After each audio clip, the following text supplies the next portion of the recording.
negociador en jefe de México para este TEMEC. Déjeme recuperar lo que hace ratito dijo Julio Scherer en la conferencia. Julio Scherer, como sabemos, es consejero jurídico de la Presidencia de la República y habló del TEMEC. Habló también el canciller Marcelo Ebrard, habló también la secretaria de Economía Graciela Márquez, y esto fue lo que dijo el representante, el consejero jurídico de la Presidencia del Gobierno actual de México.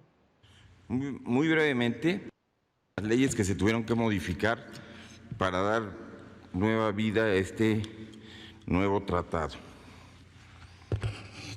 El 29 de junio de 2020 se publicó en el Diario Oficial de la Federación el decreto que promulga el protocolo en el que se sustituye el Tratado de Libre Comercio de América del Norte, suscrito por México, Estados Unidos y Canadá.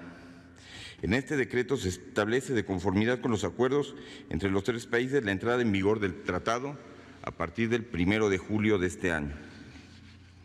Para ello, el Congreso de la Unión aprobó 3 nuevas leyes, reformó 3 más y abrogó el mismo número.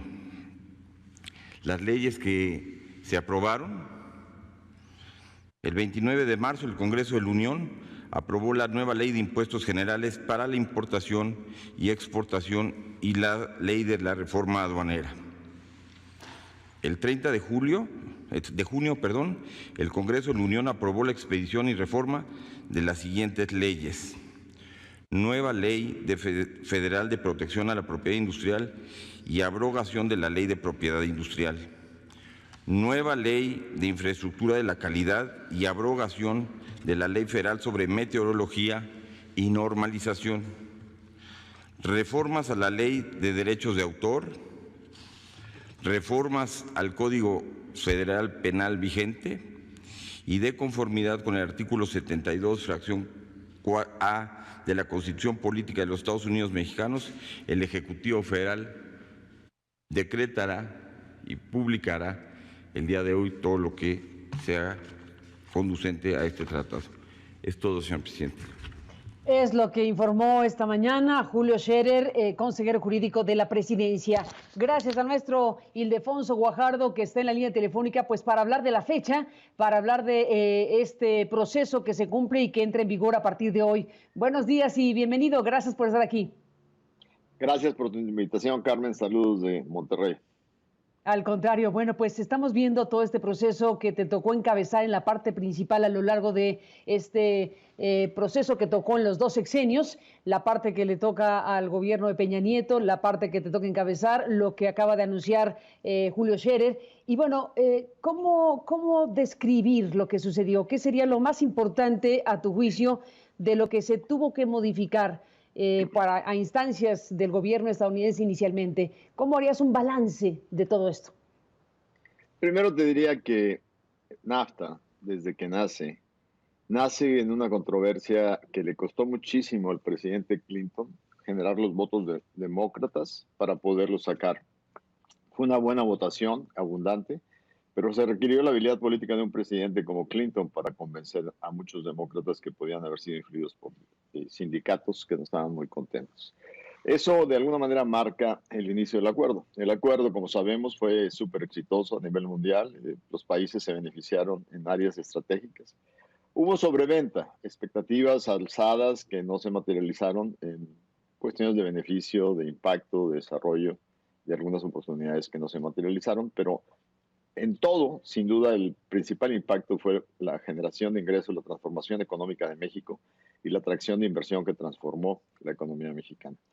Pero en este contexto de transformaciones, lo que fue ocurriendo en estos 20 años fue un caldo de cultivo en Estados Unidos que fue deteriorando la sustentabilidad política del acuerdo. ¿Por qué? Porque había grupos como los sindicatos, toda la población del Rust Belt, del cinturón del óxido, que se sentía maltratada porque muchas empresas migraban para buscar condiciones de mejor competitividad y costos fuera de Estados Unidos. Ese proceso se aceleró con la entrada de China a la Organización Mundial de Comercio en el 2008 y también debido a la robotización y sustitución de mano de obra por máquinas, ¿no? Claro, cuando llegó Trump a la elección, lo más fácil era en una nuez resumir todos los grandes efectos que habían recibido estos electores y decir, pues México tiene la culpa de llevarse empleos, de llevarse empresas, porque el primer tratado está mal negociado. Sabemos, y tú te debe quedar claro, que eso es incorrecto. O sea, la verdad es que la integración productiva ayudó a Estados Unidos a ser más competitivo frente a Asia. Si no, el golpe de la entrada de Asia al comercio hubiera sido más duro en Estados Unidos.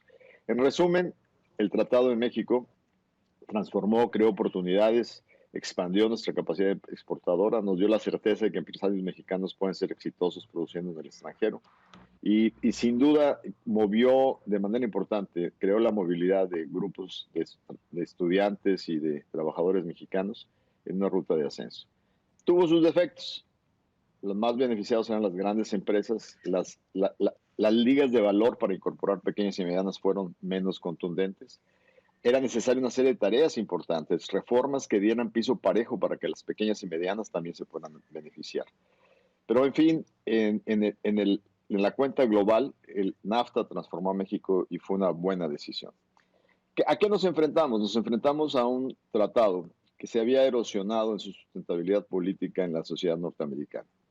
Los demócratas ya habían dicho, nunca más en la historia comercial de Estados Unidos vamos a aceptar un tratado como México, donde la parte progresista, laboral y ambiental no sean parte del tratado sujetos a las mismas sanciones por violación.